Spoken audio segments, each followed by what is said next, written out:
ಸಕ್ಕರೆ ಕಾಯಿಲೆ ಇದ್ರೆ ಶುಗರ್ ಚೆಕ್ ಮಾಡೋದು ವೆರಿ ಇಂಪಾರ್ಟೆಂಟ್. ಬಟ್ ಬರೀ ಶುಗರ್ ಚೆಕ್ ಮಾಡಿದ್ರೆ ಸಾಲೋದಿಲ್ಲ.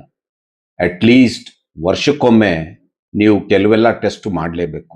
ಯಾಕೆ ಅಂತ ಹೇಳಿದ್ರೆ ಬೇಕಾದ ಸರಿ heart, kidney, brain, nerves, liver ಇವೆಲ್ಲ ಸೈಲೆಂಟಾಗಿ ಡ್ಯಾಮೇಜ್ ಆಗ್ತಾ ಇರುತ್ತೆ, ನಮ್ಗೆ ಗೊತ್ತೇ ಆಗಲ್ಲ. ಎಲ್ಲಿವರೆಗೂ ನಾವು ಚೆಕ್ ಮಾಡಲ್ವೋ ಖಂಡಿತ ಗೊತ್ತಾಗಲ್ಲ. ಹಾಗಾದ್ರೆ ಯಾವ್ದೆಲ್ಲ ಟೆಸ್ಟ್ ಮಾಡಬೇಕು ನೋಡಿ.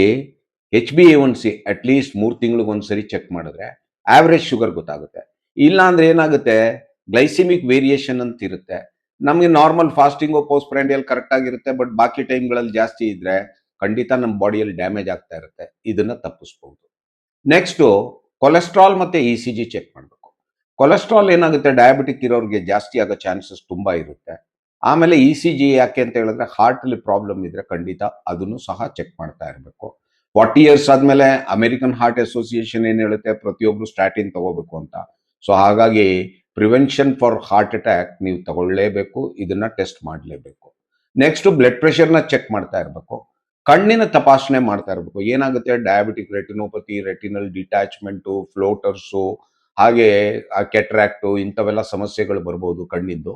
ಸೊ ಅದನ್ನು ಸಹ ಚೆಕ್ ಮಾಡಬೇಕು. ಆಮೇಲೆ ಮೋಸ್ಟ್ ಇಂಪಾರ್ಟೆಂಟು ಕಿಡ್ನಿನ ಚೆಕ್ ಮಾಡ್ತಾ ಇರಬೇಕು. ಗ್ಲಾಮೆರುಲಾರ್ ಫಿಲ್ಟ್ರೇಷನ್ ರೇಟ್ನ ಕ್ಯಾಲ್ಕುಲೇಟ್ ಮಾಡಬೇಕು. ಯಾಕೆ ಅಂತ ಹೇಳಿದ್ರೆ ಏಜ್ ಆಗ್ತಾ ಆಗ್ತಾ ಗ್ಲಾಮೆರುಲರ್ ಫಿಲ್ಟ್ರೇಷನ್ ರೇಟ್ ಕಡಿಮೆ ಆಗ್ತಾ ಇರುತ್ತೆ. ಸೊ ಅದಕ್ಕೆ ನೀವು ಕ್ರಿಯಾಟಿನಿನ್ ಚೆಕ್ ಮಾಡಬೇಕು. ಮತ್ತೆ ಅರ್ಲಿ ಡ್ಯಾಮೇಜ್ಗೋಸ್ಕರ ಮೈಕ್ರೋ ಆಲ್ಬ್ಯೂಮಿನೂರಿಯಾ ಸಹ ಚೆಕ್ ಮಾಡಬೇಕು. ನರಗಳ ಚೆಕ್ ಮಾಡಬೇಕು. ನರಗಳಲ್ಲಿ ಏನ್ ಮಾಡ್ತೀವಿ ನಾವು ಅಂದ್ರೆ ಪೆರಿಫೆರಲ್ ನ್ಯೂರೋಪತಿ ಚೆಕಪ್ ಅಂತ ಮಾಡ್ತೀವಿ. ಸೊ ಅದು ಡಯಾಬಿಟಿಸ್ ಬರೋಕ್ ಮುಂಚೆನೂ ಸಹ ಡ್ಯಾಮೇಜ್ ಆಗ್ಬಿಟ್ಟಿರುತ್ತೆ ಎಷ್ಟೋ ಸರಿ ಪೆರಿಫೆರಲ್ ನರ್ವ್ಸ್. ಸೊ ಇದನ್ನೆಲ್ಲ ಟೆಸ್ಟ್ ಮಾಡಬೇಕು. ನಿಯಮಿತವಾಗಿ ಇವೆಲ್ಲ ಟೆಸ್ಟ್ ಮಾಡಿದ್ರೆ ನೀವು ಸೈಲೆಂಟ್ ಆಗೋ ಡ್ಯಾಮೇಜ್ನ ತಪ್ಪಿಸ್ಕೋಬಹುದು.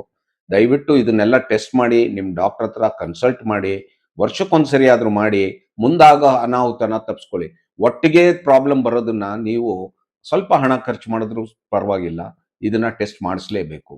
ಇದೇ ತರ ಡಯಾಬಿಟಿಕ್ ಮಾಹಿತಿಗೋಸ್ಕರ ನನ್ನ ಫಾಲೋ ಮಾಡಿ. ನಾನು ನಿಮ್ಮ ಡಾಕ್ಟರ್ ಉತ್ತಮ್ ಚಂದ್. ಮತ್ತೆ ಇದನ್ನ ನಿಮ್ಮ ರಿಲೇಟಿವ್ಸ್ ಜೊತೆ ಹಂಚ್ಕೊಳ್ಳಿ.